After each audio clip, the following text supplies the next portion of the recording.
Thank you, gentlemen. Let's take a breath together.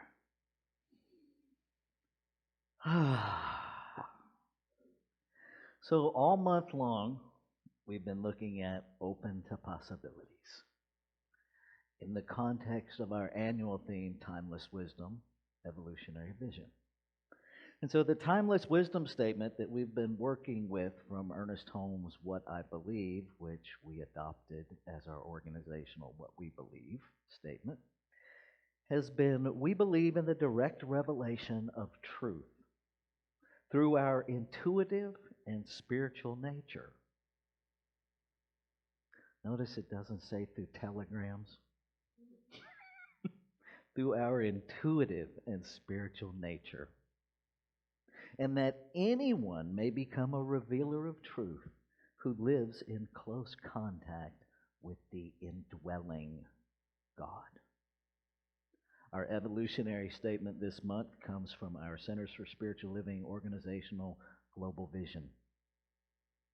We see a world in which each and every person lives in alignment with their highest spiritual principle, emphasizing unity with God and connection with each other. A world in which individually and collectively we are called to a higher state of consciousness and action. That's what I'm all about. But it requires that we do a few things to get there.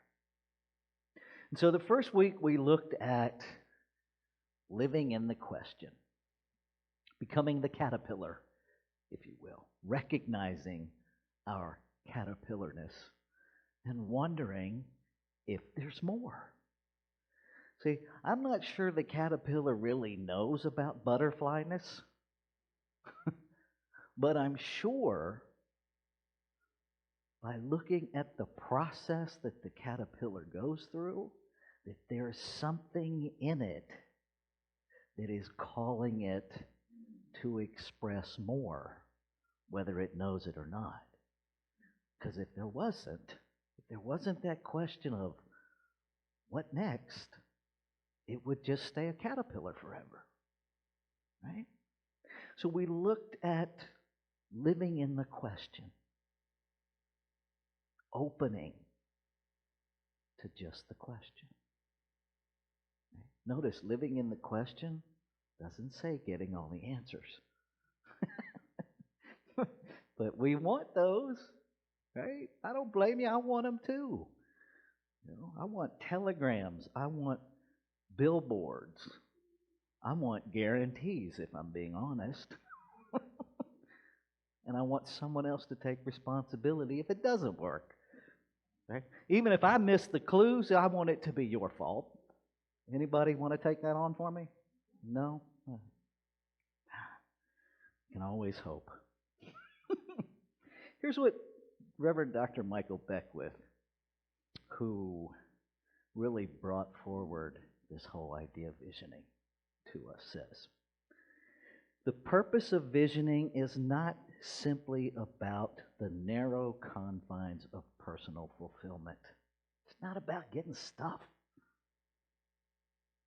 It is an expansion of consciousness into the realization of your true self. That's why we ask the question, what is the divine's highest idea of itself as my life? Because that's the question to live in. Right? So week 2, we looked at release and let go. Now, in the caterpillar's world, that is becoming the chrysalis. That is that process where we enter the cocoon, where we let go of the identity that we know ourselves, or shall I say, think ourselves to be. Now, it's interesting to me, in the science of the whole caterpillar chrysalis butterfly thing, there is this thing called imaginal cells. And as the chrysalis does its thing, it literally, the caterpillar literally in that cocoon disintegrates into a gelatinous goo. At which point the imaginal cells take over and begin to nourish themselves off of what used to be the caterpillar to become the butterfly. We are imaginal cells, and within us is the power to create. Just like creation, it is our DNA. It is the essence of us. And so when we talk about consciousness and the creative process that is always operating through our thoughts, that is our imaginal cell process. Right? I think one of the things that happens, well, before I jump on to the next step, here's what Dr. Beckwith says. Also, all spiritual growth, 100% of it, is about releasing and eliminating rather than attaining something. Let me say that again. All spiritual growth, 100% of it, is about releasing or eliminating rather than attaining something. Because we're already it spiritually. See, let's go back to the chrysalis for a minute. There's nothing outside of that chrysalis that becomes the butterfly. Right? Everything that is needed for that butterfly is already there when the caterpillar enters the chrysalis. You are not missing anything, so stop looking for it. You already are everything you seek. But how many of us spend thousands of dollars? One of the questions on that wheel is actually, why has New Thought become so marketed to fixing things? Right? Because there's a faction of it that has. And it's a misuse of principle. Let me just say that right now. And if you're one of those marketers and this upsets you, good. That means you heard me. It is a misuse of principle. And it's a faction that is operating from the ego, preying on the vulnerability of human ego to sell the idea that there is something missing in you and someone else has the answer. And I'm telling you right now, it's a lie. Stop telling yourself that anything in you is missing. Let that lie go. Because ain't nothing missing. God didn't make you almost complete. Everything you need, you already are. It's releasing the stuff that blocks us from experiencing ourselves that's the problem. Rumi says it this way. Ours is not to create, not to seek for or create more love, but simply to remove the barriers that we have created against it. We've been socialized to think we're broken. We've been socialized to think we're inadequate. We've been socialized to seek answers outside of ourselves. And we've been socialized at different levels of intensity. Let's just tell the truth. Okay? Men have been socialized to think they're way more powerful than everybody else. It's just true. It's not good, it's not bad, it's just true. Women have been socialized to believe that their intuitive voice is too hysterical. They're making stuff up. Blah, blah, blah. It's not true. Your divine voice speaks to you however it speaks to you. And so our work is really about removing all of those lies, all of the conditioning that keeps us from knowing the truth of us. Now, let's look at the butterfly here for just a minute.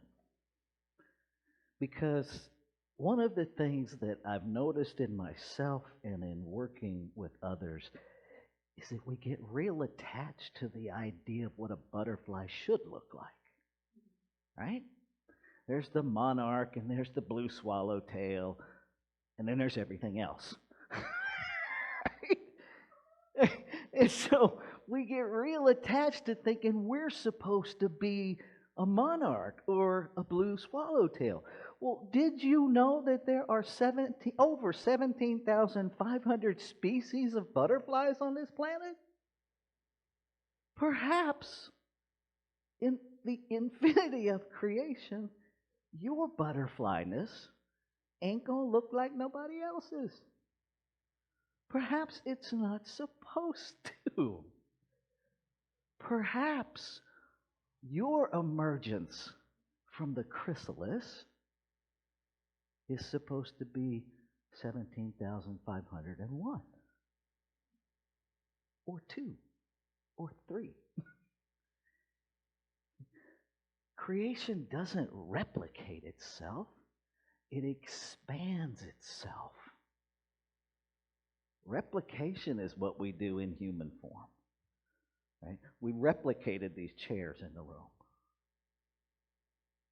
There are no two people alike. Even identical twins, not exactly alike. Right?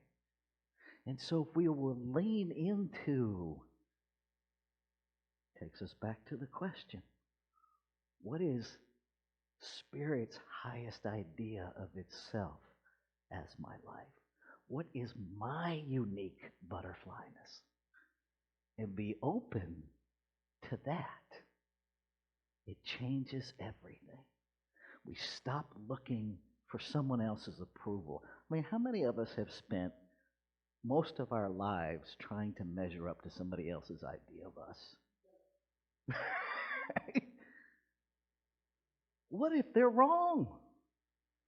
What if their idea of you is too small? What if their idea of you is actually their idea of themselves as you? I know as parents, we fall into that real easily. Right? We get stuck in from the gate. Who do they look like? Who cares? They look like themselves. Ain't about you. Right? But we're conditioned to value our children looking like us. We're conditioned to value our children growing up with our values. What if we opened up to letting our children expand us? What if we did that? I know there's one mother sitting in this room right now that has a son that I guarantee you he's expanding her. Because I've met that brilliant little soul. And he ain't about being contained. What if we nurtured that in one another, even as adults? What if we met one another and when we said, "How are you?" we really meant it. And we shut up and listened. I mean, I love the sincerity of the drive-by. "Hey, how you doing?" Really? You don't really want to know, because if you do, you got to stop. Right? What if we took the time to really connect with one another? What magnificent thing is happening in your life today? What's alive in you to express today? And just listen. And then listen to your own internal, because sometimes what's alive in that person to express today connects with what's alive in you to express today. And partnerships are formed that we didn't even know were out there. That we didn't even know. But we got to be open. And that's that place where we talked about last week with open arms, right? Because we cannot manifest what we won't open up to. I can't embody an idea that I'm not open to even consider, right? And so we open up. Then comes the commit to transformation part, which is where we're at today. Now, folks, here's the thing that we got to really understand about transformation. Transformation literally means the previous version becomes unrecognizable. When we see a butterfly, when we see a moth, we don't see the caterpillar. You don't know what the caterpillar looked like. You don't have any idea. Because the previous version is unrecognizable. Are you willing? And this is big. Let me just say that. This is big. Are you willing to commit your life to a level of expansion to where you become a new version with the older version of you previously unrecognizable? It's big. It's big. It's the stuff that the recovering community lives in all the time. Right? Because if you look at me today, I'm dressed nice. I'm speaking well. You have no idea that for 16 years I shoved heroin in my arm. You have no idea. You have no idea of the behaviors I engaged in because the previous version of me is unrecognizable. Thank God. Thank God. But here's the piece I think we forget. Nothing that I learned during that time has left me. Right? The imaginal cells that were infused with wisdom are still there. The foundation is still there. The foundation of the caterpillar is still in the butterfly. It is what it is built out of. Right? So transformation doesn't mean obliteration. It doesn't mean we throw out our past. It means we transform ourselves. We become a new, unrecognizable us, an expanded us, a magnificent us beyond what we can currently comprehend. That's the problem with limiting ourselves with an idea, with a picture. Right? What if you didn't pick what kind of butterfly you're going to be? What if you just stepped into the chrysalis state and said, I'm in, I'm committed. 100% of our spiritual growth is letting go. Are you willing to let go? Are you willing to be changed? Are you willing to be more magnificent than you can even imagine yourself to be and not give a rat's rear end what anybody else thinks about you? Even you. That's the commitment to transform. To just wrap ourselves in the cocoon. To know that what created us just wants to express magnificence as us.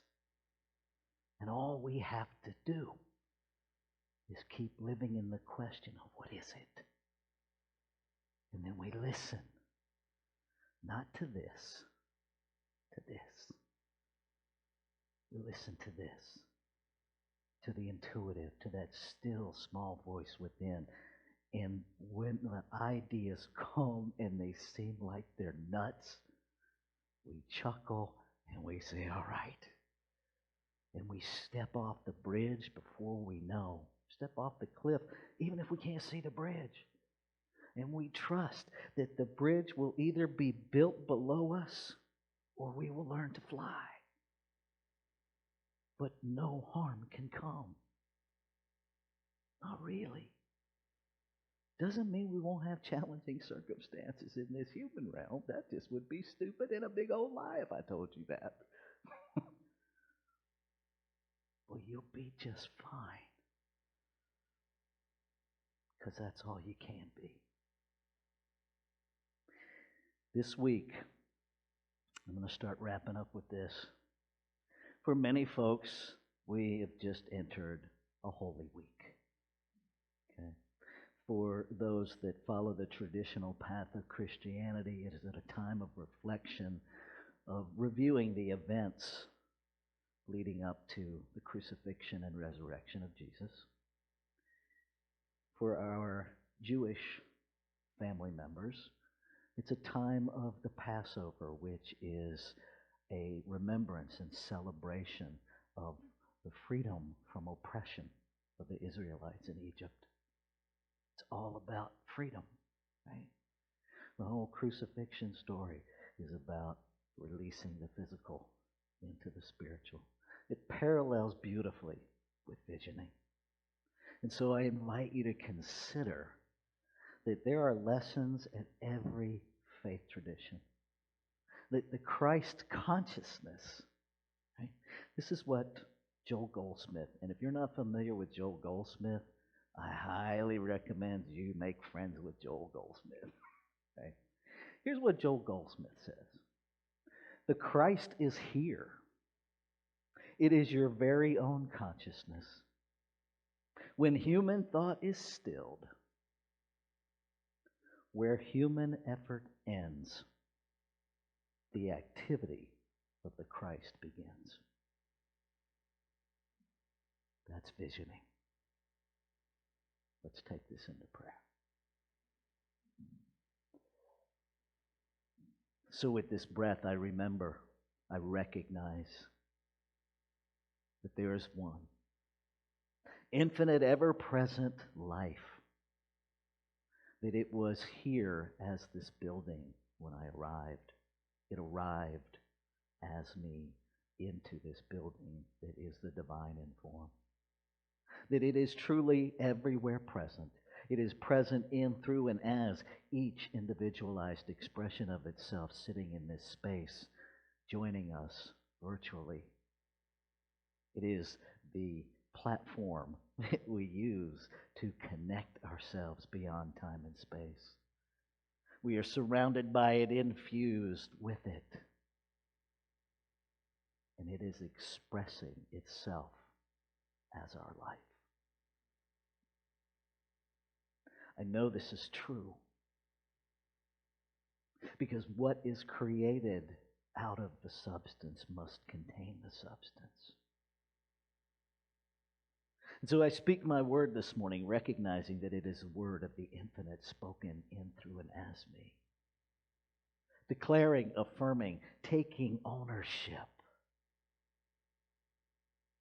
of that chrysalis process.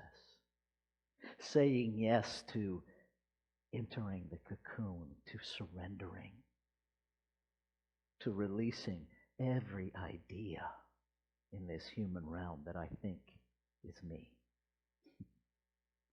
And opening to the question, what is the divine's highest idea of itself as my life? As the life of my ministry, as the life of Sierra Center for Spiritual Living, as the life of my marriage, as the life of everything I think, say, and do. Quieting the brain so that I can hear the mind. And I say yes. I say yes to that transformational process that renders the previous version of me unrecognizable, that expands the expression of the infinite as me, as all of the ways I show up in the world. Grateful, so incredibly grateful to simply embrace, to embody, to allow the truth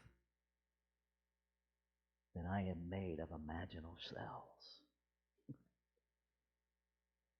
that I am an imaginal cell in the mind of the infinite,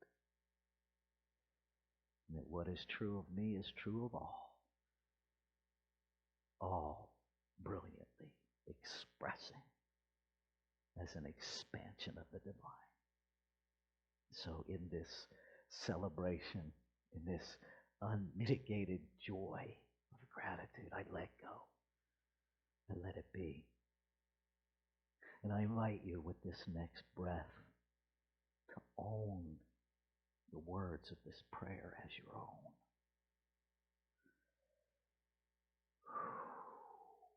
And to join me as we say together, Amen, Amin, Shalom, Aho, Ashe, and so it is.